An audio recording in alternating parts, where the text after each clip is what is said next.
자, 오늘 우리에게 허락하신 하나님의 말씀은 로마서 12장 1절 말씀입니다. 로마서 12장 1절 말씀입니다. 로마서 12장 1절 말씀입니다.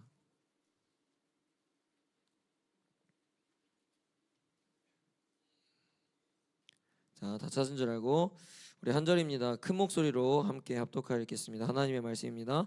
그러므로 형제들아, 내가 하나님의 모든 자비하심으로 너희를 권하노니 너희 몸을 하나님이 기뻐하시는 거룩한 산 제물로 드리라. 이는 너희가 드릴 영적 예배니라. 아멘. 할렐루야. 말씀 제목 읽겠습니다. 시작. 참 신기한 게요. 전사님이 이제 지난주래요.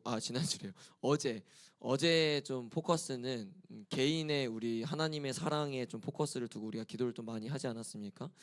네, 오늘 둘째 날은 사실 전사님이 이제 주님 앞에 기도하면서 기도회를 또 준비하는 그 과정은 우리가 하나님의 사랑을 회복했다면 그 사랑을 또 흘려보낼 수 있어야 되거든요. 근데 마침 오늘 또 선교사님이 또 선교에 대한 주제를 가지고 오셔서 우리가 받았던 사랑을 또 어떻게 흘려보내야 되는지, 왜 흘려보내야 되는지 등등 좀 그런 말씀을 들을 텐데, 그 메시지를 통하여서 여러분 은혜가 있었으면 좋겠고 찔림이 있었으면 좋겠습니다. 아멘. 이 시간 지현호 선교사님 나올 때 우리 큰 박수로 환영하도록 하겠습니다.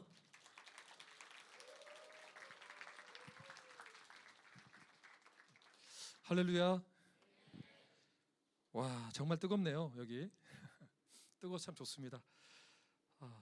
여러분, 그 은혜와 예배, 선교라는 단어, 저 세 단어가 보이는데요, 은혜와 예배와 선교는 불가분의 관계입니다. 즉, 은혜 없는 예배는 타락한 예배고요, 예배 없는 선교는 죽은 선교입니다.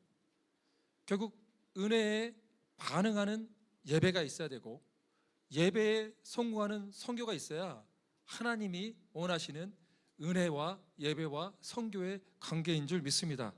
저는 여러분들에게 이게 왜 정말 은혜와 예배와 선교가 한 묶음인지, 오늘 이 짧은 시간이지만 은혜에 대해서, 또 예배에 대해서, 선교에 대해서 여러분들과 함께 나눠보고자 합니다. PPT를 한번 다음 장으로 좀 넘겨주시기 바랍니다. 예, 감사합니다. 자, 우리 일반 은혜라는 것은 뭐냐면은 믿는 자나 믿지 않는 자들나 동일하게 부어주는 은혜입니다. 예수를 믿지 않더라도 열심히 자기 몸 관리를 하면 건강해지는 것, 하나님을 믿는 자나 믿지 않는 자나 다 동일하게 주신 은혜입니다. 그런데 특별한 은혜는 차원이 다릅니다. 특별한 은혜의 시작은 무엇이냐면 바로 하늘의 영광을 버리시고 이 땅 가운데 오신 예수님이 나를 찾아오셨다는 것입니다. 이것이 바로 특별한 은혜의 시작입니다. 저도 이 특별한 은혜의 시작에 대해서 좀 나눠볼까 합니다. 저는 어릴 때 저희 아버지, 또 어머니, 제 동생, 저까지 있는 4인 가족이었는데요, 저희 아버지가 제가 초등학교 6학년 때 쓰러지게 됩니다.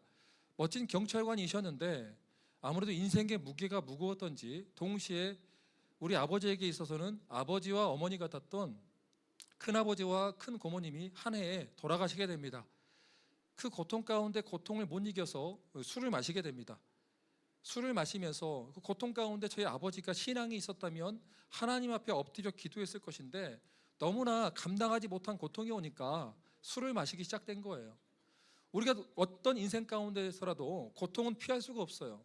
고통 가운데 하나님 앞에 설 것인가 아니면 중독에 빠질 것인가, 그 선택의 문제 가운데 불행히도 저희 아버지는 그 당시에 신앙이 없었기 때문에 중독의 편에 서게 됩니다. 술을 마시게 됐던 것이죠. 술을 마시다가 또 6개월 뒤에 한 번 더 쓰러집니다. 술을 많이 마시다 보면 간이 안 좋아져서 간에 문제가 생겼다 생각해서 간을 치료했는데 그게 의사의 오진이었어요. 저희 아버지의 실제적인 문제는 뇌종양이었어요. 무서운 질병이거든요. 의사의 말이 뭐냐면은 그 전에 병원에서 오진했기 때문에 이거 지금 상태면은 수술해도 잘하면 3개월 살 수 있고 그렇지 않으면 돌아가신다는 거예요. 가족을 살리고자 하는 마음은 다 똑같을 겁니다. 저희 아버지에게 수술을 권면했고 또 수술을 하게 되었죠. 수술을 하게 되었는데 저희 아버지는 반신불수의 장애인이 되셨고 말할 수 없는 벙어리가 되셨어요. 그런 아버지를 위해서 내가 할 수 있는 것은 뭐였냐면 40일 작전 기도였어요. 하나님이 살아계시다면 이 고통 가운데서 내가 예수님의 이름으로 기도할 때 반드시 들어주겠지.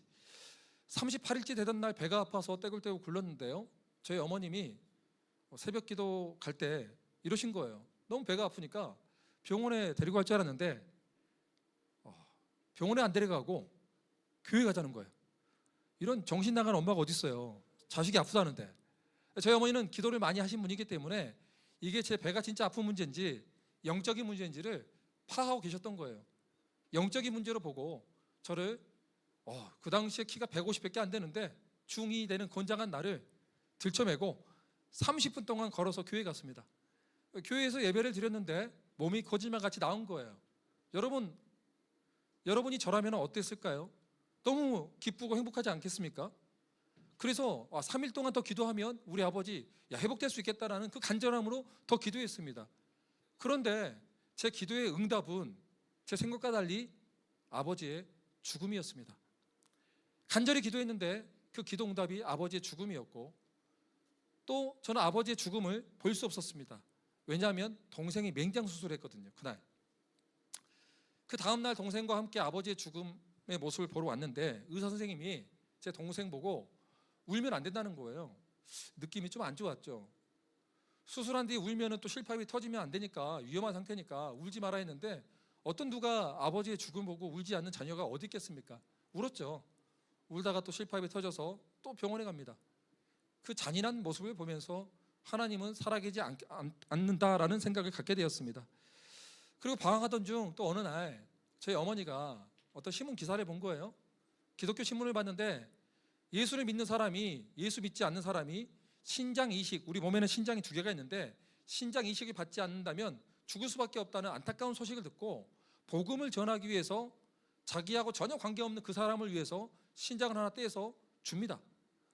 결국 그 사람이 살아났어요. 이 아름다운 기사를 보고 저희 어머님도 하나님 앞에 서원하게 됩니다. 하나님, 저도 복음을 전하거나 생명을 살리는 일이 있다면 그렇게 순종하겠습니다. 그런데 그 일이 빨리 다가온 거예요. 저희 어머니에게는 팔남매가 있었는데 위로 오빠가 2명 있었고 아래로는 여동생이 5명이 있었어요.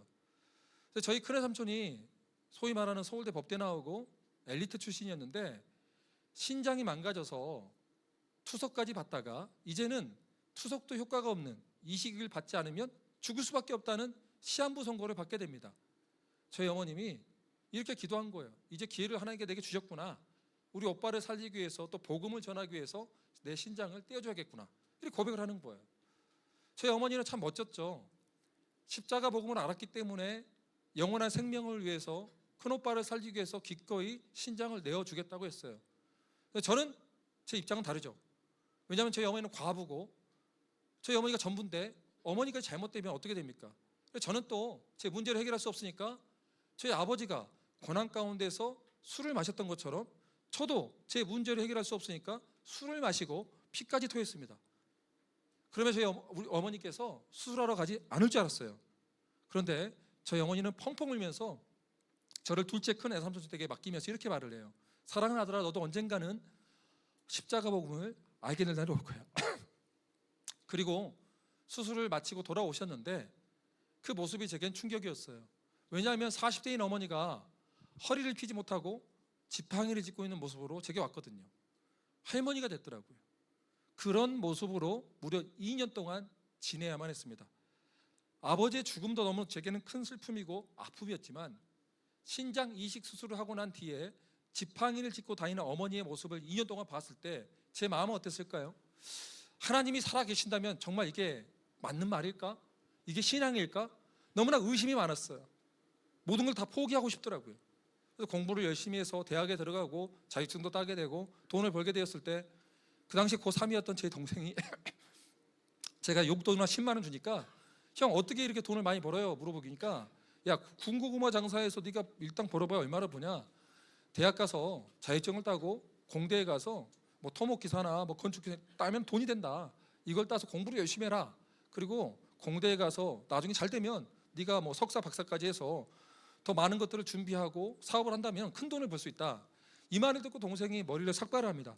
삭발하더니 뭐 정말 공부를 안 했던 진짜 아주 이 똘끼가 충만한 애였는데 아이캔이라고 책상에 붙여놓고 공부를 열심히 하는 거예요. 아이캔 할 때 제가 이랬죠. 뭐 네가 깡통 새끼냐 하면서 뭐 깡통아 했는데 저도 영어도 못했고 뭐 저희 동생도 영어를 못했는데 이 깡통이 저보다 더 좋은 대학에 붙어버린 거예요. 1년 동안 진짜 공부를 열심히 했거든요. 자기의 비전이 생기고 목표가 생기니까 공부를 열심히 했어요. 그런데 대학교 입학식 날 저희 어머니가 이제 멋진 양복도 사주고 멋지게 이제 옷을 입고 갔단 말이에요. 그 당시엔 그랬어요. 입학식 날 환영회 때 멋진 양복을 입고 갔단 말이에요. 양복을 입고 딱 걸어가는데 저희 어머니한테 인사한 거예요. 어머니 저도 이제 공대 갔으니까 공대 가서 자격증 따고 돈 많이 벌어서 어머니 효도하겠습니다라고 간 거예요. 저희 어머니가 신이 났죠. 두 아들밖에 없는데 드디어 두 아들이 대학에 가고 한 아들은 돈도 벌고 또 두 번째 아들도 대학에 입학했으니 얼마나 좋았겠습니까. 근데 대학교 입학식 환영회가 마치고 돌아올 시간이 됐는데 동생이 오지 않는 거예요. 밤 12시가 넘었는데 오지 않아서 좀 불길했죠. 갑자기 다급한 전화가 한 통 옵니다. 제 동생 친구가 형님 지금 큰일 났습니다. 동생이 큰 사고를 당했습니다. 무슨 사고인데 했더니 입학식 날 그 술을 많이 먹다가 너가 잘 먹냐 내가 잘 먹냐 네가 힘이 세냐 내가 힘이 세냐 보통 이런 일 많이 하는데 여러분 혹시 여기서 고3이 있다면 절대 그런 무시간 행동을 하지 마세요. 그 자랑해서 취기에 자랑했던 것 같아요. 제 동생은 키가 작았지만 싸움을 잘했어요. 어릴 때부터 유도를 했었고 운동을 많이 했기 때문에 싸움을 잘하는데 키가 작다고 누가 좀 무시했나 봐요. 대학로에서 치고받고 싸웠는데 넘어졌어요. 넘어진 순간에 음주운전 차량이 제 동생의 머리를 쳐버린 거예요. 이게 말도 안 되는 일이죠. 이게 그림이 안 그려져요. 제가 그곳을 갔는데 현장에 갔는데 사람이 죽을 자리가 아니에요. 근데 음주운전 차량이 제 동생의 머리를 쳤고 병원에 가보니까 제 동생의 머리의 형상을 알아볼 수가 없을 만큼 부어 있었어요. 인공호흡기를 차고 있었고 숨을 크게 헐떡헐떡 쉬고 있었어요.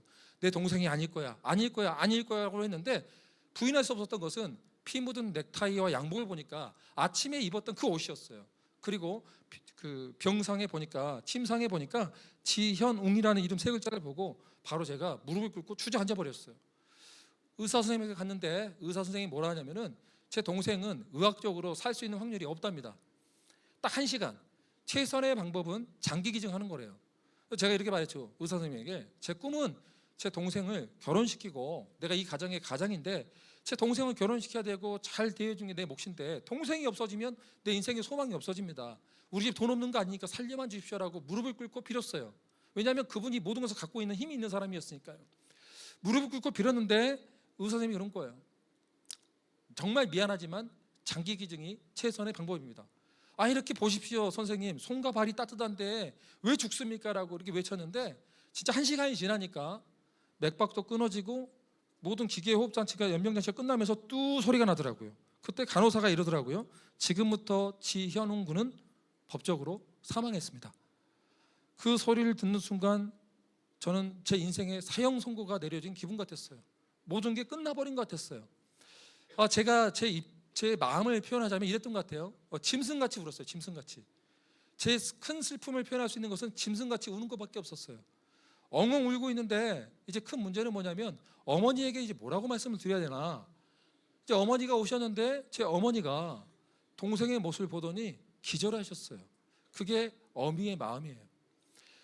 지금부터 이게 몇 년 전의 이야기냐면 28년 전의 이야기예요. 28년 전에는 거의 30년 전에는 화장터, 요즘은 다 화장을 하지만 그 당시에는 부모보다 자식이 먼저 죽으면 자식을 화장했어요.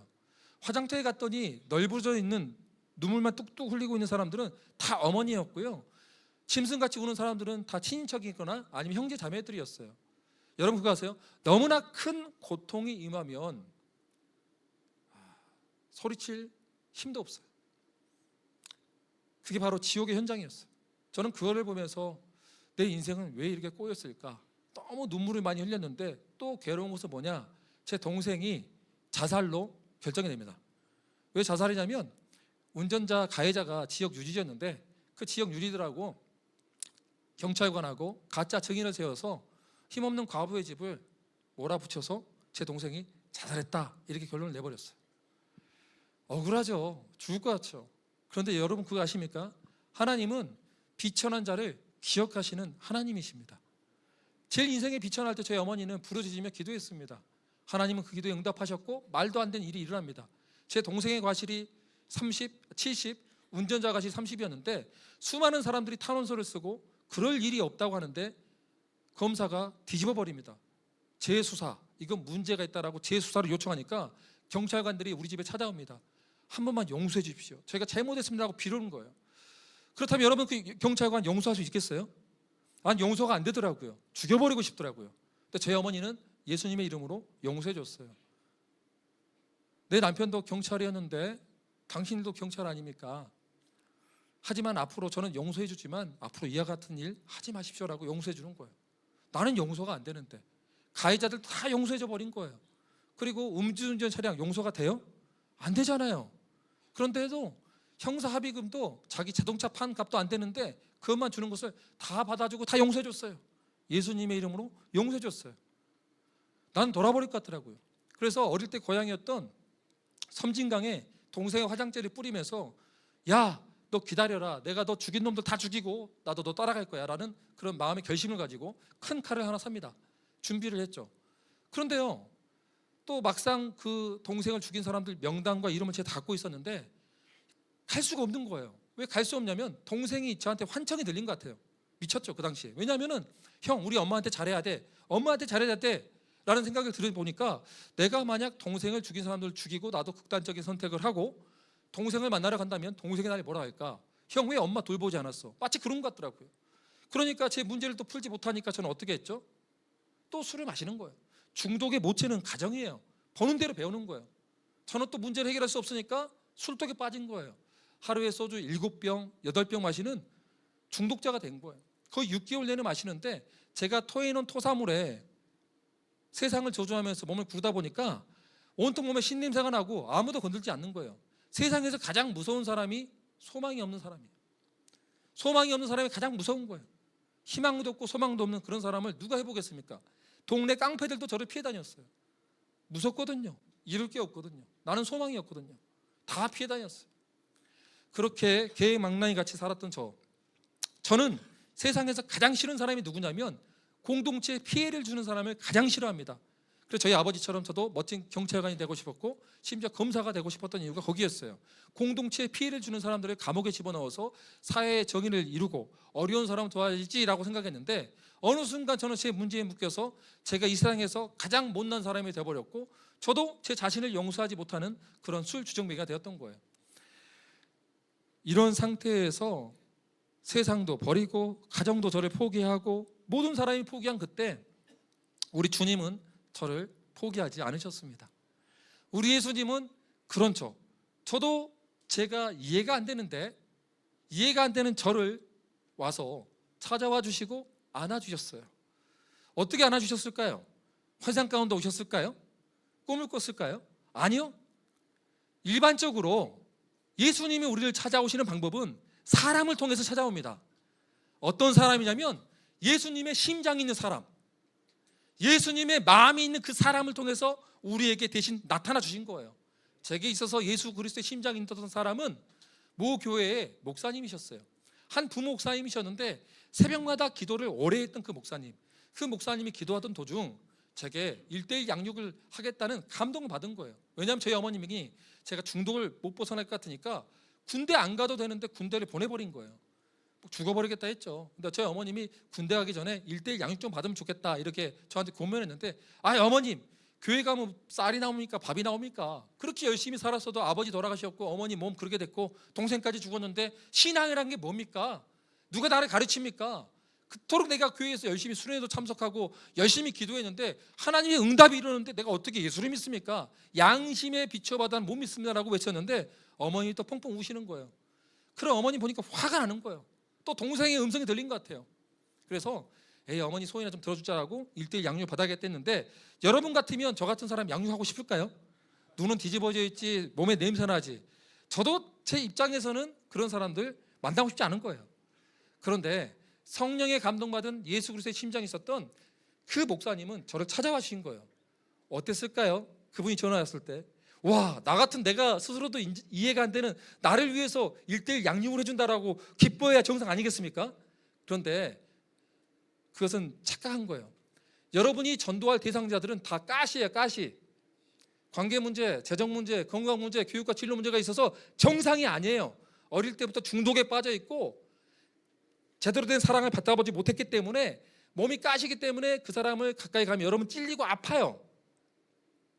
전도 힘들어요. 사랑한다는 거 힘들어요. 상대방의 인생이 이렇게 다가오는 것이거든요. 그 사람이 나면서부터 중독된 이유는 다 있거든요. 그런 사람을 성령에 감동받은 사람이 복음 전하러 가는 거예요. 우리 인간적으로는 전도할 수가 없는 거죠.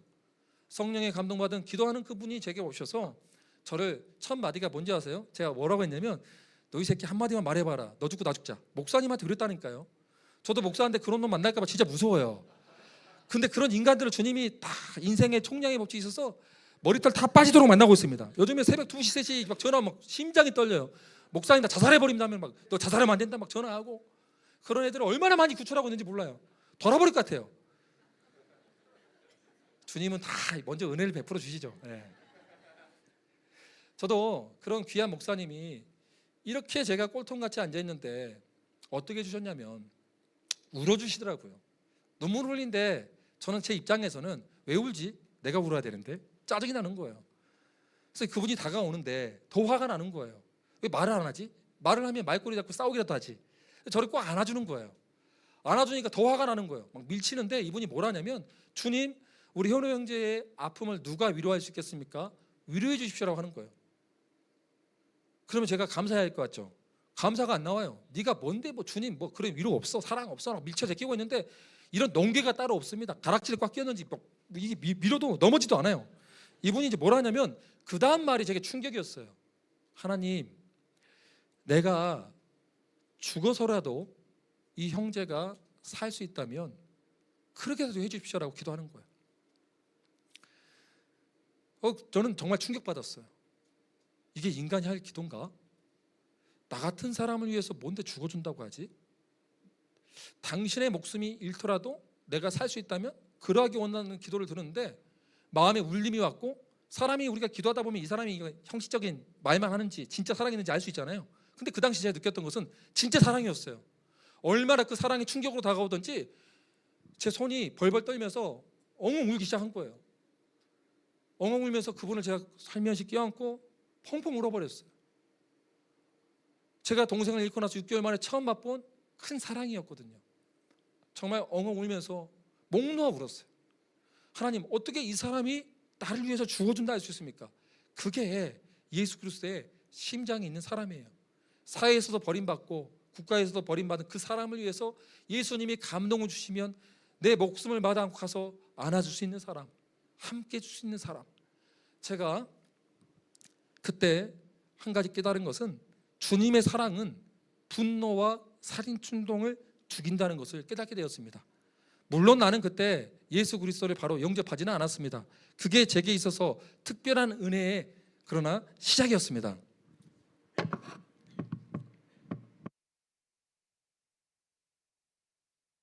여러분들은 성경을 얼마나 읽어보셨어요? 저는 이렇게 믿습니다. 풀은 마르고 꽃은 시드나 우리 주님의 말씀은 영원토록 서 계시리라. 세상의 기준이 어떠하든 간에 내 감정이 어떠하든 간에 주의 말씀은 영원토록 서 계신다는 말씀을 저는 믿습니다. 그러기에 내가 이렇게 아버지를 잃었고 어머니가 2년 동안 장애인으로 사셨고 동생을 잃음에도 불구하고 우리 주님이 은혜로우신 하나님, 자비로우신 하나님이라고 감히 내가 말할 수 있을까? 나는 이해가 안 되거든요. 그래서 성경을 펼치기 시작합니다. 나는 그 성경을 100독 이상 했습니다. 왜냐? 정말 주님이 은혜롭고 자비로우신가가 나는 진짜 궁금하고 알고 싶었거든요. 내 감정을 넘어서서 주님 가르쳐 주십시오. 그러면서 저는 예수님의 인생에 대해서 하나씩 깨닫기 시작합니다. 우리 예수님은 어떠셨습니까? 하늘의 영광을 버리고 한 피조물의 몸에 잉태하셨어요. 그 자체부터는 이해가 안 된 거예요. 여러분 마치 이런 거예요. 가장 5성급 호텔에서 계속 살아도 되는데 정말 쓰레기가 있고 화장실 똥통 가운데 치러지지 않은 변기, 더럽고 들어가고 싶지 않는 곳, 그런 곳에 하나님이 오신 거예요. 오시지 않아야 될 분, 영원토록 관계의 왜곡도 없고 기쁨과 감사만 넘치는 그 천국에서 그냥 계시면 되는데 그냥 이 땅 가운데 오셔서 피조물의 몸에 잉태된 거예요. 창조주가 피조물의 몸에 잉태했다는 것 자체가 저는 제게 있어서는 수치고 이거는 정말 부끄러운 일이었어요. 어떻게 창조주가 피조물의 몸에 잉태할 수가 있지? 이건 정말 수치스럽다. 모멸감이 있겠다. 창조주가 무슨 피조물에 보면 잉태돼라고 생각했는데 저는 그때부터 한 가지 깨닫기 시작된 게 있습니다. 여러분, 수치와 모멸감을 이길 수 있는 게 뭔지 아세요? 딱 하나더라고요. 사랑입니다. 누군가를 사랑하면 내가 수치를 당하더라도, 조롱을 당하더라도, 멸시를 당하더라도 그 사람을 사랑하기 때문에 당할 수 있는 거예요. 믿습니까? 사랑을 아는 사람만이 자존심을 버릴 수 있고, 자존감 가운데서도 그 사랑 때문에 자존감이 회복될 수 있는 거예요. 그분은 한 여인의 몸에 잉태해서 낳았던 곳이 어디냐? 마국간이었어요. 마국간, 세상에서 가장 비천한 곳, 짐승과 함께하는 곳. 왜 그곳이었을까라고 묵상해봤을 때 저는 이렇게 깨달았습니다. 아, 나 같은 사람들을 위해서 주님이 가장 비천한 곳에 오셨구나. 사람들도 모두 피하는 곳, 사람들도 피하는 그 인간, 사회에서도 버림받고 국가에서도 버림받고 이 인간은 아니야라고 정죄하는 그 사람을 위해서 우리 주님이 이 땅 가운데 오셨구나. 오셔서 우리를 안아주셨구나. 함께 해주셨구나. 너희들은 어떠할지 모르지만 나는 그 영혼을 사랑한다는 표시가 바로 마국간에서의 태어남이구나. 태어나서 우리가 가장 중요한 게 2년 동안 정서적 안정이 제일 중요합니다. 저는 결혼 예비학교 강사하고 커플 전문 상담가입니다. 그래서 그걸 잘 압니다. 누구보다도. 태교 중에 2년이 가장 중요하다는 거. 태어나서 이 2년 동안 정서적으로 안정이 중요한데 우리 예수님은 어떤 삶을 사셨는가? 애굽의 피난민으로 사셨습니다. 애굽의 피난민으로 살았던 우리 예수님. 그 예수님을 보니까 마음이 아픈 거예요. 불안했겠죠. 그리고 나서 30년 동안 나사렛이라는 가난한 동네에서 목수로 사십니다. 왜 예수님은 우리의 문제를 바로 해결해 주지 않고 30년 동안 우리 인생의 희노애락 가운데 함께 하셨을까요? 우리 당장에 문제가 있잖아요. 내 진로의 문제, 공부의 문제, 관계의 문제, 재정의 문제, 얼마나 많은 문제들이 있는데 하나님 내 문제를 왜 해결해 주지 않고 왜 가만히 계십니까? 왜 나와 함께 하십니까? 라고 외쳤을 때 우리 주님이 이렇게 말해요. 지금 중요한 것은 너와 하나님이 하나가 되는 거야. 네 문제를 해결하는 것이 중요한 게 아니고 나로 인해서 너희들의 구원자, 유일한 중보자인 나를 통해서 하나님 아버지와 너희가 하나가 되는 것이 그 인생에서 가장 소중한 문제야. 그렇기 때문에 나는 너를 사랑하기 때문에 가만히 있고 너희와 먼저 함께하는 거야. 근데 우리는 어떻습니까? 마치 하나님을 알라딘의 램프처럼 도깨비 방망이처럼 이번 학기 한 90점만 좀 나오게 해주세요. 공부도 하나도 안 해놓고 100점 나오게 해주세요. 이거는 아니지 않습니까? 이런 것은 문제 해결사로의 하나님만 구하는 거예요. 옛날 이스라엘 백성들이 금송아지 숭배하는 거하고 똑같은 거예요. 저도 그랬다는 거죠. 제 문제, 우리 아버지의 문제는요, 내 동생의 문제는요, 이랬다는 거예요. 근데 우리 주님은 어떠셨어요? 3년 동안 공생의 기간 동안에 이제 사역을 시작하시는데 많은 사람들이 주목할 때마다 십자가를 말씀하셨고 십자가를 걸어가셨어요. 그리고 그토록 자기가 섬겼던 12 제자들은 어떻게 됐습니까? 다 도망갔어요. 십자가상에서 도망갔어요. 그리고 이스라엘 백성들은 예수님이 처음 왔을 때 메시아가 오셨다, 호산나 호산나라고 외쳤어요. 우리의 구원자가 오셨다, 로마의 압제에서 우리를 해결할, 진짜 내 문제를 해결할 메시아가 오셨다라고 너무나 좋아했는데 가만 보니까 내가 생각했던 메시아가 아니에요. 그러니까 어떻게 하죠? 그 화난 군중들은 예수님을 십자가에 못 박아라 못 박아라라고 외쳤던 사람들이 그 이스라엘 백성들이었어요. 저는 십자가상에 달렸던 예수님을 보면서 비로소 제가 십자가상의 주변에 있었던 이스라엘 백성임을 알게 되었습니다. 하나님, 왜 우리 아버지 문제 안 풀어줘요? 하나님, 왜 동생의 문제는요? 내 진료의 문제는요? 에이, 우리 하나님 안 살아계시네, 돌로 쳐 죽여버리자라고 했던 사람이 저라는 것을 깨닫게 되었습니다. 내 욕심에 갇혔던 사람은 영적인 눈이 열리지 않습니다. 그럼에도 불구하고 우리 예수님이 우리를 어떻게 하셨죠? 우리 예수님은요, 그렇게 눈먼 백성들 향해서 저주하고 자기들 배신한 자들을 저주하지 않으셨어요. 뭐라 하셨냐면, 주님, 저들은 저들이 하는 말과 행동을 알지 못합니다. 저들은 죄를 알지 못합니다. 주님, 용서해 주십시오라고 끝까지 우리를 포기하지 않고 용서를 구했던 중보자 예수님이셨어요. 예수님은 죽으신 뒤에 사흘 만에 부활하셨습니다.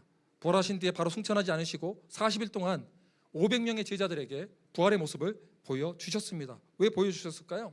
예수의 부활이 진실이라는 것을, 역사적 사건이라는 것을 알려주기 위해서 다 보여주셨어요. 마귀의 장난칠 것 뻔히 다 알고 계시거든요. 그리고 나서 예수님은 성경의 약속에 따라 승천하셨습니다. 승천하셔서 지금 뭐하고 계시죠? 하늘 보좌 우편에서 저와 여러분을 위해서 기도하고 계세요. 유일한 중보자세요. 여러분, 예수님이 승천하셔야만 오실 수 있는 분이 누구세요? 보혜사 성령님이세요. 성령님은 영어로 보면 세 단어로 나옵니다. 뭐라고 하냐면 우리의 상담가가 되어주신대요. 우리가 힘들 때마다 상담가가 되어주는 카운셀러가 되시고요, 또 컴포터가 되어서 우리의 위로자가 되어주시고요, 또 헬퍼가 되어서 우리가 하나님의 뜻대로 살 수 있는 힘과 능력을 주는 우리의 조력자가 되어주신 분이 성령 하나님입니다. 성령을, 예수 믿는 사람에게 성령이 오셨잖아요. 이 성령이 오신 사람들은 인을 쳤어요. 이렇게 딱 인을 쳤다는 것은 뭐냐면 봉인을 딱 찍어 놓으면 건들면 안 돼요. 여기에 만일 법률가가 와서 법원에서 이 핸드폰에 봉인을 딱 찍어 놓으면 제가 이것을 열면 안 돼요. 열는 순간 국가에서 부여해준 힘을 제가 무시했기 때문에 큰일 나는 거예요. 성령으로 인쳤다는 것은 뭐냐면 예수님이 이런 거예요. 너희들은 이제 내 거야 라고 외치는 거예요. 너희들은 내 거야, 뭐라 해도 속지 마, 내 거야 라고 주님이 영적 세계 가운데서 외치고 있는 거예요. 그 성령이 함께하고 있는 거죠. 이렇게 삼위일체 하나님이 우리와 함께하는 것이 복음인 거고 특별한 은혜인 줄 믿습니다. 저는 비로소 깨닫게 되었어요. 내 인생의 해석이 잘못되었구나. 예수님을 만나보니까 우리 아버지에게 있어서 가장 중요한 게 뭘까요? 제 생각에는 아버지가 살아나는 거였지만 하나님의 입장에서는 저희 아버지가 죽어서 낙원에 가는 거예요. 낙원에 가면 더 이상 죽음도 없고 고통도 없고 아픔도 없기 때문이에요. 그리고 관계 왜곡도 없죠. 우리 사회 가운데서 얼마나 관계 왜곡이 많습니까? 나는 아로 이야기했는데 쟤는 어로 받아들이고, 나는 좋자고 이야기했는데 걔는 싸우자고 달라붙고, 절대 그런 적이 없는데 천국에는 그런 것도 없어요. 너무 주님만으로 충만한 곳이기 때문에 관계 왜곡도 없고 더 이상 아픔도 없고 슬픔도 없고 눈물도 없는 곳이에요. 그래서 천국에 가고 싶은 거죠. 천국에 가고 싶은 자들에게 성령이 임하잖아요. 예수님 성령이 임하면은 복음 전도를 할 수밖에 없는 거예요. 전도와 선교를 해야 땅 끝까지 복음이 전해야 누가 오시죠? 예수님이 다시 오기 때문이에요. 그래서 복음 전도와 선교에 있어서 우리가 열심히 하는 이유는 그 좋은 예수님을 빨리 만나고 싶기 때문 아니겠습니까? 그게 없다면 우리는 뭔가 복음이 잘못됐다는 거예요. 저는 이러한 것들을 깨닫게 되면서 와, 이 은혜가 무엇인지를 조금 알게 됩니다. 자, 은혜는 뭐냐면은 자격 없는 자에게 자격을 주는 것이 은혜라고 하는데, 은혜의 방향이 있습니다. 바로 위에서부터 아래로 오는 것을 은혜라고 합니다. 자, 우리 PPT 다음 장면 좀 보내주십시오. 자, 그렇다면 그 은혜에 반응한 것이 뭐냐? 그것이 바로 예배입니다. 내가 하나님을 찾아가는 것이 바로 예배라는 거예요. 그래서 예배에 실패한다라는 것은 뭐냐면 은혜에 반응하지 못하고 있다는 거예요. 하나님이 이토록 우리를 사랑하셔서 삼위일체 하나님 함께 하시는데 예배에 성공하지 못한다는 것은 곧 뭐냐? 은혜를 모른다라고 이야기할 수 있다는 것이죠. 성경에서는 그래서 뭐라고 하냐면은 우리 신명기 6장 5절 말씀 한번 자 읽어볼까요? 시작.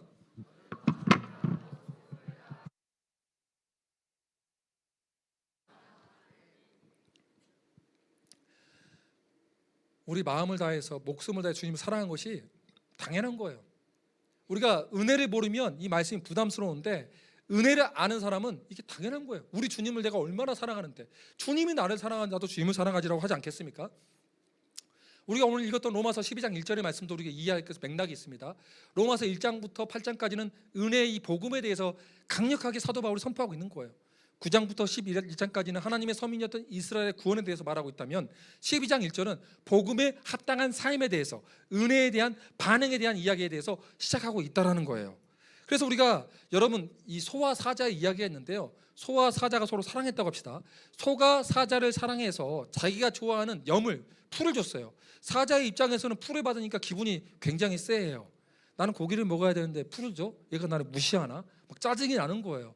또 보니까 우리 또 이 소는 사자를 너무 사랑한 나머지 또 풀을 줘요. 또 사자 입장에서는 고기를 받아야 되는데 풀을 주니까 화가 나요. 소와 사자 입장에서 서로는 좀 모욕적이다 생각할 수 있겠죠. 마찬가지예요. 하나님이 우리를 사랑하는 방법은 뭐였냐면 독생자 아들 예수를 주는 방법이었는데, 우리가 주님을 사랑하는 방법이 주님의 뜻대로 하지 않고 우리 마음대로 예배를 드리고 한다면은 그것은 가증스러운 거예요. 하나님 정말 싫어하는 거예요. 그래서 하나님의 사랑을 아는 사람들에게 대해서 사도 바울은 고린도전서 16장 22절에는 강력하게 경고하는 말을 이렇게 말합니다. 한번 읽읍시다. 시작.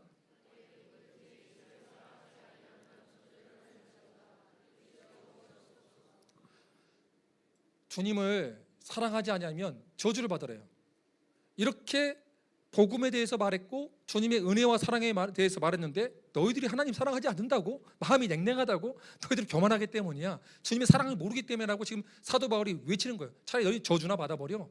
그토록 하나님의 사랑에서 외쳤는데 반응이 없다고? 예배에 대한 반응이 없다고? 너희들 차라리 그냥 죽어버려라, 저주받아라, 이런 말을 하고 있는 거예요. 성경에는 두 종류의 예배가 나옵니다. 타락한 예배가 나오고 성공한 예배가 나오는데, 타락한 예배의 가장 큰 모델이 뭐냐면 가인과 아벨의 제사입니다. 가인과 아벨이 제사를 드렸는데 하나님이 가인의 예배를 받으셨고 아벨의 예물은 받지 않으셨 아벨의 예물을 받으셨고 가인의 제물을 받지 않으셨어요. 제가 예전에 한번 이것을 바꿔서 이야기했더니 앞에 앉았던 어떤 청년이 선교사님 받겠습니다 라고 그러길래 깜짝 놀랐는데, 여긴 바로 알아먹네요. 성경을 많이 읽은 줄 믿습니다. 예. 아벨의 제물은 받았지만 가인의 제물을 받지 않았잖아요. 왜 그러셨을까요? 많은 성경학자들은 이렇게 말합니다. 아담과 하와가 죄를 짓고 나서 수치와 부끄러움이 있었는데 나뭇잎으로 가리지 못하고 뭘로 가렸죠? 가죽옷. 가죽옷은 동물의 피를 봐야지만 가죽옷을 만들 수 있잖아요. 가죽옷을 입힌 뒤부터 아담과 하와가 수치와 부끄러움이 사라진 걸 보니 대속의 은혜를 보여준 거다. 피 흘림이 없이는 죄사함이 없기 때문에 동물 제사를 드려야지만 하나님이 구원의 은혜를 베풀어 주신다. 그래서 아벨은 양으로 드렸고 가장 좋은 걸로 드렸기 때문에, 그 피의 제사를 드렸기 때문에 아벨의 제사는 하나님이 받아주셨지만 가인은 곡식으로 드렸기 때문에 하나님이 받아주지 않았다라고 말을 합니다. 그래서 저는 이것이 2% 설명이 부족하더라고요. 성경에 보면 레위기라는 책이 있는데요, 우리 5대 제사가 있습니다. 성경에 5대 제사 혹시 아시는 분 있습니까? 이거 아니면 굉장히 뛰어난 분들인데 손은 들락말락 하는데, 번제, 소제, 화목제, 속죄제, 속건제가 있는데 그 중에 소제라는 것은 곡식으로 드린 제사예요. 소제, 곡식으로 드리는 제사. 이 원어의 의미는 미나라라는 단어를 쓰는데, 히브리어로 미나라는 단어는 이 신하의 나라가 왕의 나라에게 조공을 바칠 때 쓰는 단어예요. 그렇다면 충성을 의미하는 단어가 민하라는 건데, 충성의 제사가 바로 소제라는 거예요. 그런데 분명히 가인은 충성의 제사를 드렸는데 왜 하나님이 받아주지 않았을까요? 그의 마음의 중심과 태도가 하나님 앞에 서 있지 않기 때문입니다. 히브리서 11장 4절은 이렇게 말합니다. 아벨의 제사에 대하여 뭐라고 평가하냐면, 믿음으로 아벨은 가인보다 더 나은 제사를 하나님께 드림으로 의로운 자라 하시는 증거를 얻었으니 하나님이 그 예물에 대하여 증언하심이라. 그가 죽었으나 그 믿음으로써 지금도 말하니라. 믿음이 있었다는 거예요. 믿음. 하나님, 내 인생의 모든 것들은 은혜입니다. 하나님이 주신 힘과 능력으로만 살 수 있는 것이 내 존재입니다.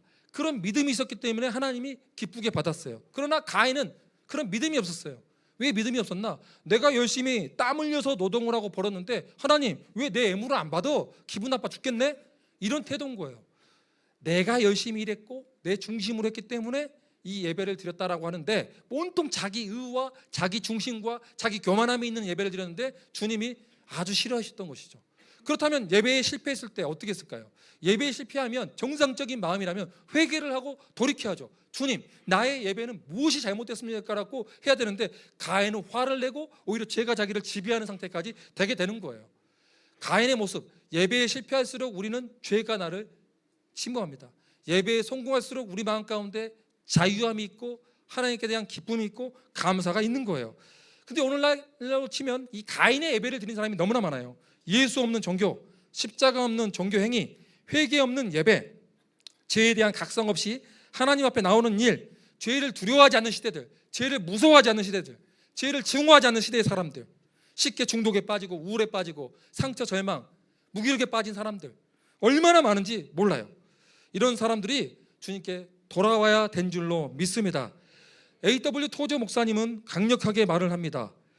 예배, 우리가 창조된 이유라는 책에서 나는 하나님의 말씀에 계시된 모든 것을 근거로 이 세상에서 예배를 지루하게 여기며 관심을 갖지 않는 사람은 누구도 천국에 들어갈 준비가 되어 있지 않다. 예배를 드리는데 기쁨이 없다, 즐거움이 없다, 감사가 없다, 너희도 아직 천국 갈 준비가 안 됐어라고 성경은 말하고 있다는 거예요. 그렇다면 타락한 예배가 아니라 우리는 어떻게 올바른 예배를 드릴 수 있을까요? 우리 PPT 다음 장면 넘겨주시기 바랍니다. 로마서 12장 1절은 먼저 뭐라고 하냐면 거룩한 산 제물이 되라고 말합니다. 거룩한 산 제물은 의미는 뭐냐면 예수 그리스도의 피로 우리가 씻음받아 그가 주신 흠이 없고 순전한 이 거룩한 새 생명으로 그를 위해 매일의 삶을 헌신하는 것입니다. 아멘. 우리가 예배를 드릴 때 이곳에서뿐만 아니라 수련회 교회뿐만 아니라 학교에서도 일상의 예배자가 되어야 된다는 거예요. 공부를 할 때도 누구 앞에서 하는 거죠? 하나님 앞에서. 저희 아들은요 고3 때 바보라는 소리를 들었습니다. 애들이 커닝 페이퍼가 다 돌아서 막 다 넘어가고 있는데 저희 아들이 커닝 페이퍼를 안 봤어요. 딱 던져버렸어요. 그러니까 나중에 반 애들이 저 바보 같은 너 하나님 믿어서 안 봤지? 그런 거예요. 하나님 믿어서도 커닝 안 했지? 저희 아들이 그랬어요. 나는 점수보다 중요한 게 하나님 앞에 서 있는 거야. 이런 행위 부정행위야. 점수 안 맞아도 돼. 제가 그걸 박수 쳐줬어요. 점수가 중요한 게 아니고 하나님 앞에 서 있는 예배자가 중요하다는 거예요. 그 예배자는 학교에서도 가능한 거예요. 학교에서 그 일상에서 거룩한 산 제물로 예수님의 이름이 먹칠하지 않기 위해서, 예수님의 은혜에 대한 반응, 예수님 사랑하기 때문에 내가 수치를 당할 수 있고 조롱을 당할 수 있고 놀림을 당할 수도 있는 거예요. 진화론과 찬유론 논쟁 가운데 제 아들이 1대20으로 싸웠다가 울고 왔어요. 그래도 울었던 이유가 분노해서 운 게 아니에요. 슬퍼서 울었어요. 저 하나님을 모르는 백성들이 너무나 눈물이 나고 자기 친구거든요. 울면서 기도했단 말이에요. 저 여러분들이 이런 삶의 예배자가 되기를 예수의 이름으로 축복합니다. 다음 페이지 넘겨주십시오. 우리 다음 페이지 보면은 두 번째로 우리 삶의 예배라는 게 뭐냐면 영적인 예배인데, 하나님께 가장 합당한 예배를 영적인 예배라고 합니다. 로기케이라는 단어가 바로 리즈너블이라는 그런 뜻이에요. 스피리추얼로 해석을 하는데 그게 아니고 리즈너블. 그래서 우리가 가장 중요한 뜻은 뭐냐면 하나님께 합당한 예배를 드려야 되는데, 그 합당한 예배를 어디서 배워야 돼요? 교회에서 양육과 훈련을 통해서 성경적인 세계관을 형성함으로 인하여 하나님이 기뻐하시는 제사가 뭔지, 하나님이 기뻐하는 삶이 뭔지를 배워야 할 거 아닙니까? 배우지 않고 한다는 것은 가인이에요. 내가 내 마음대로 살면서 하나님의 예배를 드릴 거야. 그러니까 이런 사람들 특징인데 뭐예요? 내가 기분 좋으면, 오늘 찬양 가운데 내가 아는 찬양이 많이 나오면 기분이 좋아. 기분 좋은데 오늘 뭔가 예배 풀린다. 그런데 내가 모르는 찬양이 있어. 구닥다리 찬양이 나와. 마음이 동하지가 않아. 오늘 마음이 우울해. 짜증난다. 오늘 예배 별로다. 이거는 가인의 예배예요. 11조를 내려가는데 11조를 안 내고 막 떨어. 내지 마. 11조 내지 마. 왜 내? 10의 2, 3내도 부족할 그 하나님께 왜 10의 1도 떨고 있어? 왜냐? 하나님께 대한 감사는 뭐냐? 내가 헌금할 때도 은혜에 대한 반응인 거예요. 이미 충분한 은혜를 나는 받았어요. 왜요? 예수님이 나와 함께하기 때문에. 그건 다 한 거예요. 복음이면 충분한 거예요. 천지를 창조하신 주님이 나와 함께 하시는데 뭐가 부족해요? 안 그래요, 여러분? 너무 세게 말했어요? 저만 그래요? 저만 또라이예요? 아니죠? 여러분, 이렇게 여러분들은 예배를 배워야 돼요. 그렇다면 예배, 성경에 합당한 예배, 저는 있잖아요, 예수 그리스도의 심장이 있는 한 목사님을 통해서 예수님이 누군지에 관심을 갖게 되었고, 성경을 통해서 예수님이 누군지를 보게 되었습니다. 예배는 누구를 통해서 배울까요? 예배도 사람을 통해서 배웁니다. 여기 계신 청소년 교사분들, 목회자분들을 통해서 우리 모든 청소년들은 예배가 뭔지를 배우게 돼요. 저도 누구를 통해서 예배를 배웠냐면 저희 어머니를 통해서 예배를 배우게 되었습니다. 저희 어머니가 1997년도 자식을 잃고 나서 예배를 드리러 가고 싶을 때 예배를 드리러 가고 싶을까요? 남편은 죽었지, 한 아들은 죽고 가루가 되었지, 또 나머지 하나밖에 없는 아들은 술 주정뱅이가 되었는데 예배 드리고 싶지 않았을 거예요. 너무나 마음이 힘들었을 거예요. 괴로웠을 거예요. 저희 어머니는 그 주일날 예배에 참석하러 갑니다. 왜 갔을까요? 저희 어머니는 그 당시 소년부 교사였는데, 소년부 교사 아이들이 내가 교회에 가지 않으면 또 이 아이들이 고아처럼 뿔뿔이 흩어져서 다른 선생님한테 가는 모습 생각하니까 너무 마음이 아픈 거예요. 교회의 자녀들은 곧 나의 자녀인 줄 믿습니다. 공동체는 그런 거예요. 내 자식만 잘 되면 뭐합니까? 내 자식을 넘어서서 공동체성을 가지고 예수 그리스도에 있는 주 안에 있는 자녀들을 사랑해 줄 수 있는 것이 바로 교회 공동체의 모습이라는 거예요. 제 어머니는 인생에 가장 비참할 때 교회에 갑니다. 교회 갈 때 예배는 뭐예요? 예수 그리스도가 우리를 위해서 행하신 일들을 찬양하고 높이고 삼위일체 하나님께 영광 올리는 게 예배 본질 아니겠습니까? 근데 자식이 죽었어요. 그런 예배가 나올까요? 정직하게 말해서 그런 예배가 안 드려지다 이거예요. 너무 힘드니까 가서 그냥 울었어요. 하나님 앞에 울었어요. 그게 예배의 본질이에요. 하나님 우리 마음 다 보고 계세요. 예배가 안 드려지지만 내가 우울해서 미칠 것 같고 우울증 약을 먹어야 될 것 같고 조현병이 걸릴 것 같고 지금 미쳐버릴 것 같지만 내 감정이 허락하지 않지만 감정을 넘어서는 것이 신앙의 본질인 줄 믿습니다. 우리가 인생에서 가장 비참할 때도 우리의 인생의 슬픔과 아픔을 받기에 합당한 분이 계세요. 그분이 누구세요? 예수 그리스도라는 거예요. 그분 앞에 서 있었을 때 펑펑 울고 눈물을 흘렸어요. 분방 공부 시간이 되었을 때 애들이 선생님이 우십니까? 라고 물어보니까 사실은 며칠 전에 너희 형이 죽었다라고 우니까 아이들도 울고 저희 어머니도 울었어요. 예배는 그런 거예요. 인생의 가장 비참할 때에도 내 인생의 주인이 누구임을 보이는 것이 예배예요. 오늘날 시대를 보니까 안타까워요. 감정의 노예가 되어서 오늘 내가 지금 꿀꿀해, 예배드릴 기분이 아니다 이거예요. 짜증난다 이거예요. 자존심이 문제가 됐다는 거예요. 화가 난다는 거예요. 그거는 아직 신앙이 뭔지를 모르기 때문에 그런 거예요. 하나님의 사랑이 뭔지를 모르고 은혜가 뭔지를 모르니까 자기 중심으로만 꽉 차 있기 때문에 예배에 대한 간격도 없고 감사도 없는 것이죠. 여러분 인생 가운데도 희노애락이 있을 것입니다. 인생의 가장 비참할 때에도 바로 앞에 서 계신 분이 누구냐? 주님이라는 거예요. 주님 앞에 여러분이 슬픔을 토해놓잖아요. 슬픔으로 끝나지 않아요. 그 슬픔이 반드시 기쁨으로 변화가 될 줄 믿습니다. 십자가 복음은 이렇게 우리가 쓴 인생 가운데 너무나 아프고 괴로울 때 그것을 단물로 바꿔주시는 복음의 능력인 줄 믿습니다. 저희 어머니 그 예배를 하나님께서 기뻐 받으시고 그 다음부터 계속 소년부 아이들을 보내주신 거예요. 예배에 성공하잖아요. 영혼들을 보내주시는 거예요. 예배에 하나님이 임재가 있잖아요. 하나님 앞에 예배가 되잖아요. 영혼들을 하나님께서 막 보내주신 거예요. 그래서 그 반을 쪼개다 보니까 너무나 부흥이 많이 돼서 반을 이렇게 쪼갰어요. 그해 연말에 그 노회에서 최우수 교사상을 받습니다. 최우수 교사상을 받는데 춤을 추시는 길에 제가 이랬어요. 어머니 뭐 이렇게 행복하십니까? 대통령상도 아니고 국무총리상도 아닌데 했더니 어머님이 그러신 거예요. 비천한 자를 기억하는 이에게 감사하라. 그 인자하심이 영원함이로다.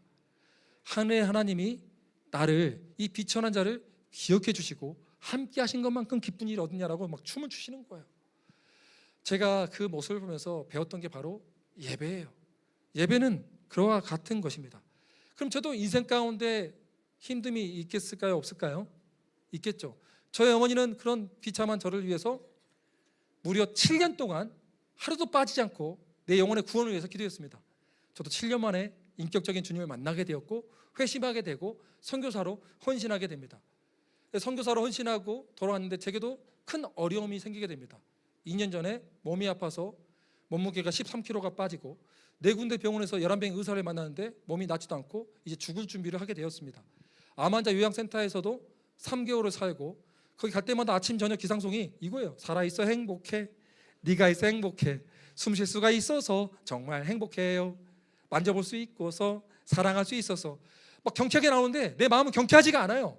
아파 죽겠는데 죽을 때를 앞두니까. 그런데 제가 죽음에 앞두고 이렇게 기도했어요. 하나님 예배에 성공하고 싶습니다. 그래서 하나님께서 저를 위로해 주셨어요. 잠언 22장 4절 겸손과 여호와를 경외함의 보상은 재물과 영광과 생명이더라. 그리고 잠언 14장 6절 하나님을 경외하는 자에게는 그 자녀들에게 피난처가 하나님이 되어준다는 말씀. 그럼 내가 죽더라도 예배에 성공하면 우리 자녀는 하나님이 책임져 줄 것이고 저 안타까운 중년에 대한 아내 저 톰과 제리 같은 내 아들과 딸은 하나님이 책임져 주겠구나. 그러면 내가 할 수 있는 것은 뭐냐? 죽더라도 예배에 성공해야지. 그를 결단하게 됩니다. 몸이 아픈데 1년 전부터 약속된 연합 집회가 있었어요. 왕복 5시간 거리인데 운전해서 가야 되는데 갈 수가 없는 거예요. 몸이 아프니까. 기도하는데 가라는 감동을 주셨어요. 근데 저희 아내에게도 물어봤어요. 여보, 내가 이거 하나님 음성을 잘못 들을지 모르니까 뭐 기도해 보세요 했는데 제 아내가 울면서 그래요. 하나님이 가라는 감동을 준다고. 아, 그러면 내가 가더라도 죽더라도 예배에 목숨 걸어야겠다. 그리고 나서 저는 그 운전대를 잡고 합니다. 무려 1박 2일에 걸쳐서 집회 장소에 3시간 전에 도착해서 누워 있었습니다. 힘이 하나도 없었거든요. 제일 높은 분이 오시더니 선교사님 설교가 가능합니까? 라고 물어봤을 때 제가 뭐라 했냐면 주님이 나를 보내셨습니다 그랬어요. 그러니까 아무 말 하지 않고 뭐라 하시냐면 그러면 선교사님 2시간입니다. 1시간은 설교하고 1시간 기도 인도해야 합니다. 아니 아픈 사람 봤으면 좀 줄여주던가. 에너지가 없어요. 그리고 나서 설교를 하고 기도 인도를 하는데 성령께서 큰 역사를 보여주셨습니다. 그런데 한 10분 인도하니까 주님이 내려가래요. 내려가고 나서 지역교회 인도한테 바꿔줬더니 그때 나중에 알겠어요. 네가 이 영혼들을 사랑하냐? 지역교회 인도자가 이 영혼들을 사랑하냐? 누가 더 사랑할까요? 지역교회 자기가 더 사랑하겠죠. 제가 여기서 이런 거죠. 여러분 제가 여러분 사랑합니다. 여러분 전도사님보다 더 사랑해요 라는 것은 이거 사입이죠. 사기꾼이죠. 어떻게 사랑해요? 처음 봤는데. 여러분 전도사님 더 사랑하지. 그렇죠? 그러니까 그분이 기도하는 게 맞다라는 거예요. 기도를 다 해주고 많은 역사를 보고 그럼 몸이 나아야 하잖아요. 몸이 안 나와요. 몸이 안 나와서 왔는데 집에 또 운전해서 왔는데 밥이 처음으로 들어가기 시작한 거예요. 밥이. 천천히 먹고 목숨 걸고 예배를 드리는 곳마다 전국을 돌아다녔어요. 그랬더니 어느 날 캐나다 유콘이라는 지역이 있습니다.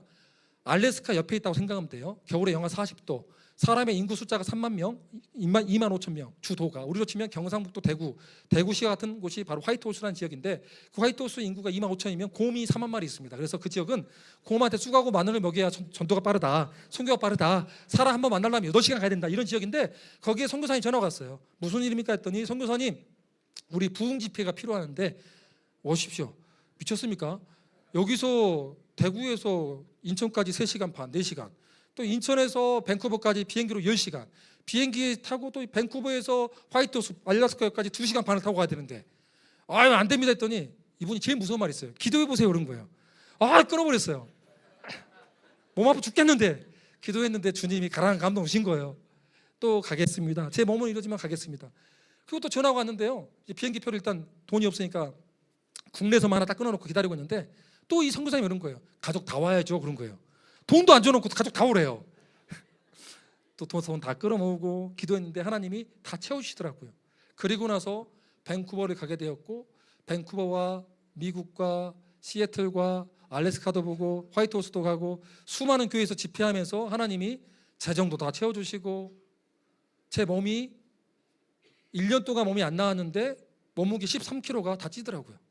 제가 그때 배웠던 게 뭐냐면 전 죽어도 상관없어요. 죽으면 참 좋아요. 왜 좋은지 아세요? 주님 품에 안기니까. 난 주님 품에 안기니까 좋아요. 그런데 주님이 저를 살려주신 이유가 있다고 봐요. 그게 뭐냐면 예배에 목숨 걸는 것이 무엇인지를 가르쳐주기 위함이에요. 예배에 목숨 걸지 못하는 것은 사실 하나님에 대한 신뢰가 없고 은혜에 대한 감사가 없기 때문에 못하는 거죠. 다음 페이지 열어주십시오. 저는 여러분들이 이런 예배자가 됐으면 좋겠어요. 한번 읽어봅시다. 시작.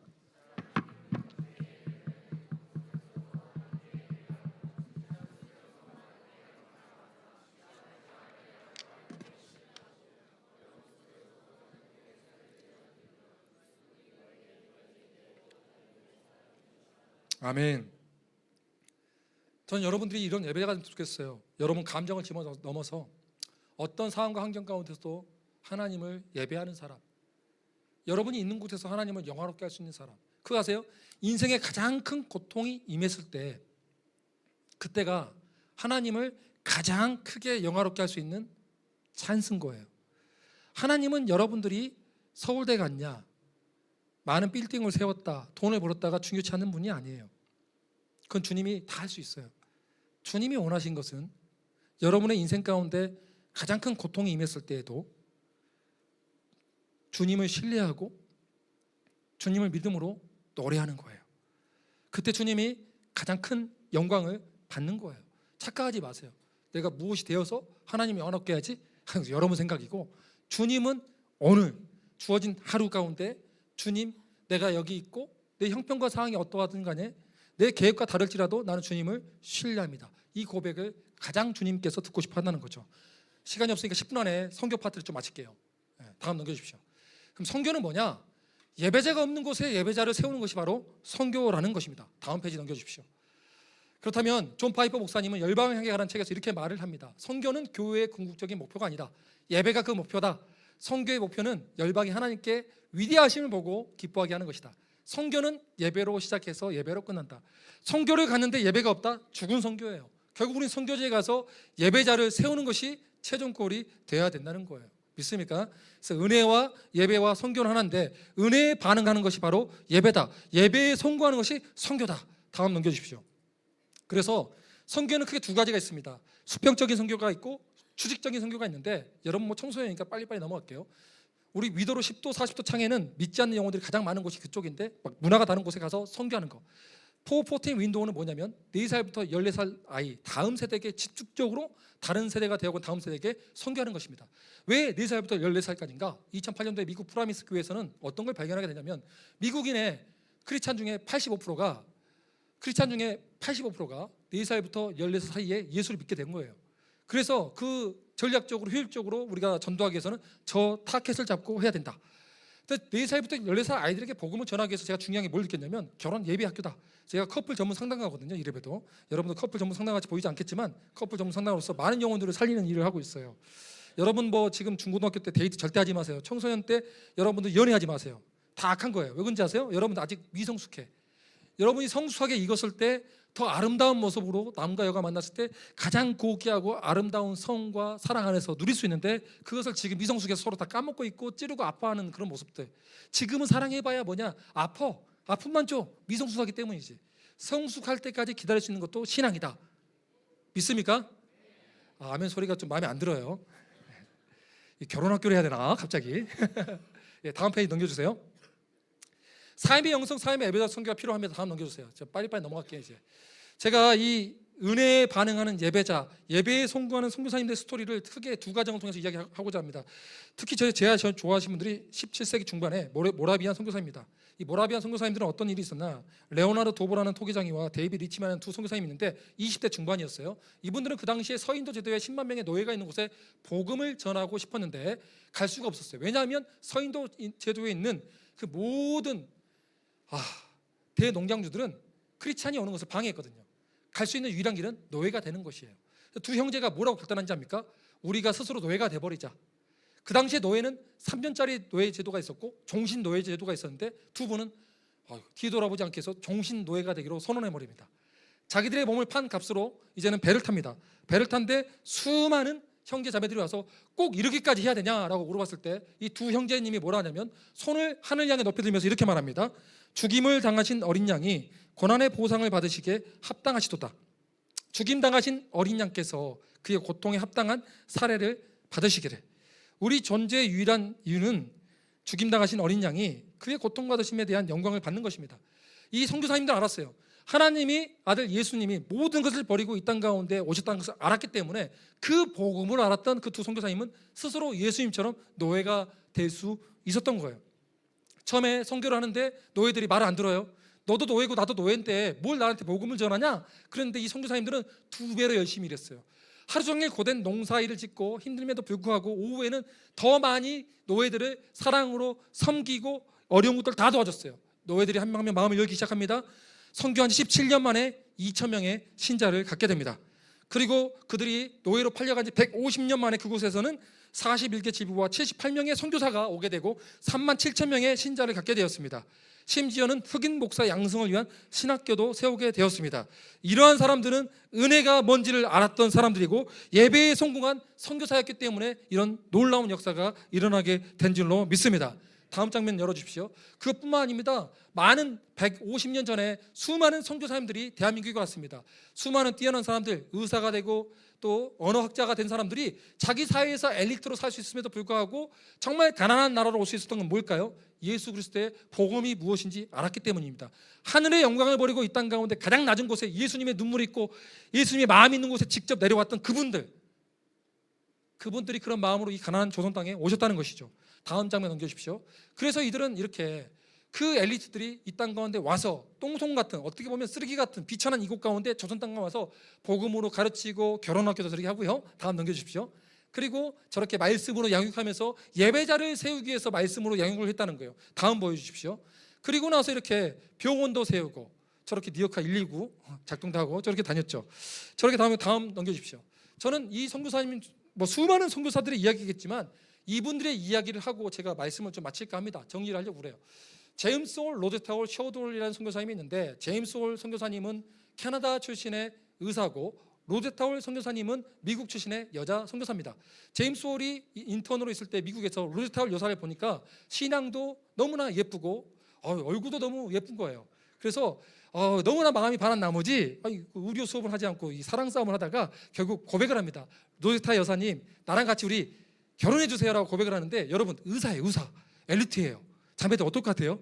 어머 안 한 척하면서 어이구 이렇게 받아들이겠죠? 여기는 그렇지 않은가? 가봐야 알 것 같은데 나중에 청년 될 때 봅시다. 그런데요, 이 로제타울 여사님도 속으로 좋아했어요. 제임스를 좋아했는데 거절해요. 거절한 이유가 기가 막힙니다. 제임스 당신은 중국 선교사고 나는 조선 선교사입니다.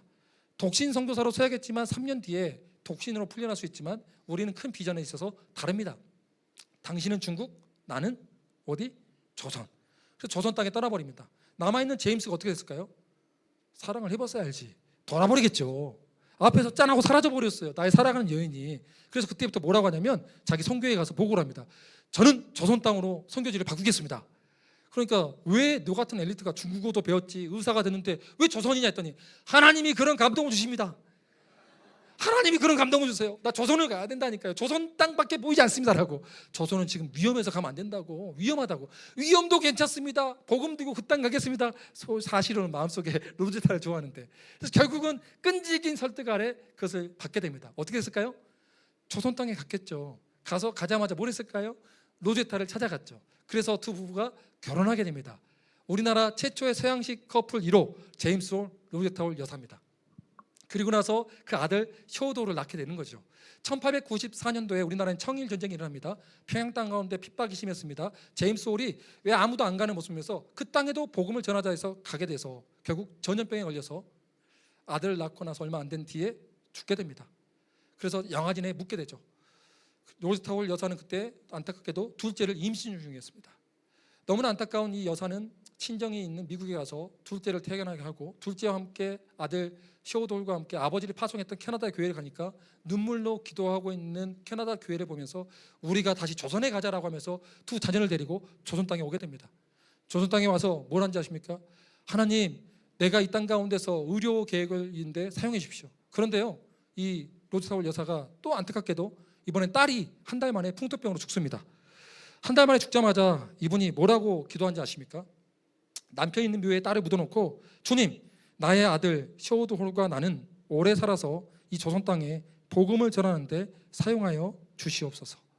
하나님은 이 로제타 홀 여사님의 기도를 들어주셨습니다. 근데 이분은 선교사라고 해서 힘들지 않은 게 아니에요. 가위에 눌리기도 하시고 그 아들이 쇼도홀이 썼던 그 기사를 보니까 가위에 눌리기도 하고 그렇게 많이 힘들었대요. 눈물을 많이 흘렸대요. 그런데도 은혜에 반응하는 예배자, 인생에 있어서도 가장 비참할 때에도 하나님의 섰던 예배자가 바로 로제타 홀 여사였어요. 그래서 그는 선교를 포기하지 없었어요. 많은 시련과 고난을 이겨내고 그분은 한국 최초의 맹인학교, 농아학교, 따님처럼 생각했던 여성 학교들도 세우게 되고 서울 이화여대 부속병원 3대 병원장, 현재 인천 기독병원, 인천 간호보건전문대학 다 이분이 세우신 거예요. 그래서 이분이 미국의 로제타 홀 여사 때문에 우리나라의 의료계획이 일어난 거죠.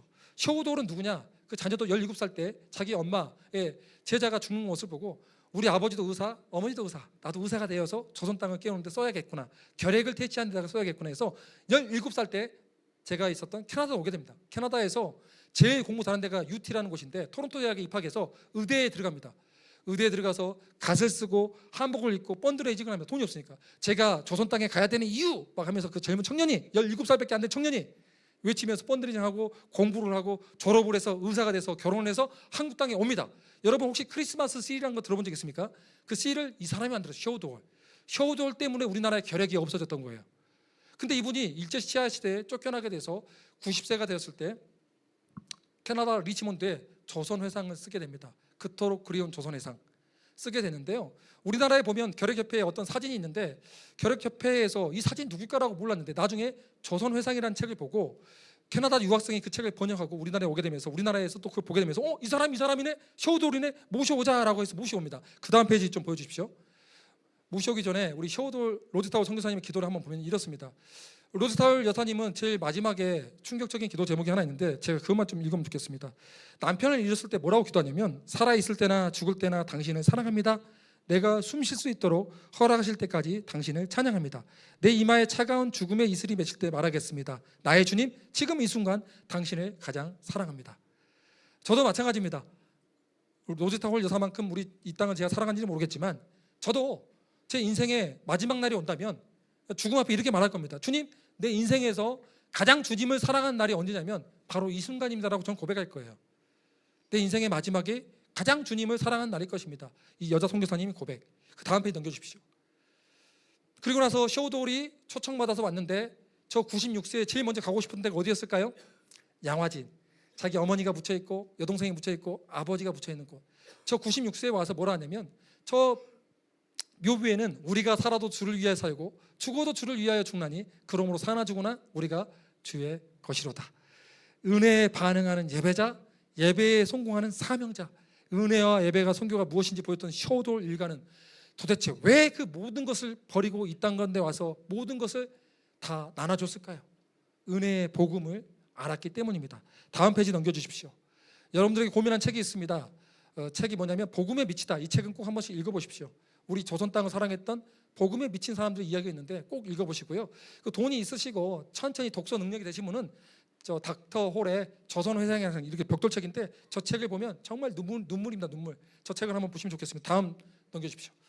이거 하고 좀 마치면 좋겠는데요. 여러분 이게 뭐냐면 저는 캐나다에서 미국에서 10년 동안 단기 선교 동원가로 활동했는데요. 그중에 한번 제가 만난 하나님에 대해서 설교를 하고 선교 동원을 할 때 한 청년이 머리에 이자를 파놓고 뒤에 무섭게 깡패같이 있던 청년이 있었습니다. 근데 그 청년이 예배가 끝나고 기도인도 하는데 안 보인 거예요. 어디 갔냐 물어봤더니 하나님께 너무나 받은 은혜가 커서 엎어져서 울고 있대요. 하나님 앞에 예배를 드리고 싶은데 내가 얼마나 지금까지 건방지고 구면인지 깨닫게 돼서 하나님 앞에 가장 낮은 자세로 겸손한 자세가 엎드린 거래요. 엎드린 거. 바짝 누워서 고개만 쳐들지도 못하고 펑펑 울고 있는데 이 형제가 그날 은혜를 너무 많이 나머지 하나님께 너무 감사해서 자기가 끼고 있는 반지 2개, 그 다음 페이지 넘겨주십시오. 자기가 입고 있었던 해골 바가지 그려진 저 후디 그리고 옷 다 하나님께 헌금하고 간 거예요. 아 저걸 왜 헌금해요? 옷도 팔아먹으라고 선교에서.